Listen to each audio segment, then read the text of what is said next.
ओ दादा. मग ओ शनिवार रविवारी विट्याला जायचंय ना? ओ दादा. जायचंय बोलवलं आपल्याला जायचं. ओ दादा काय तर द्या की.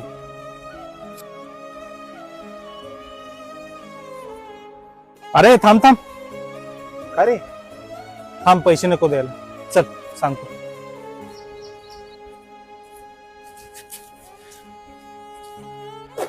हे बघ भावा, हे असं भीक मागणं चुकीचं आहे. त्यापेक्षा ह्या अशा वस्तू विक आणि 4 पैसे मिळव. होय दादा, तुमच्यासारखी माणसं आहेत म्हणून तर अजून माणूस की जेवण. काय विषय नाही गे भावा.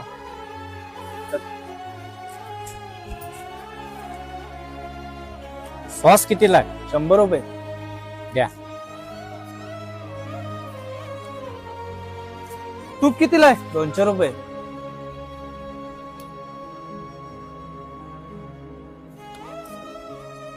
हो या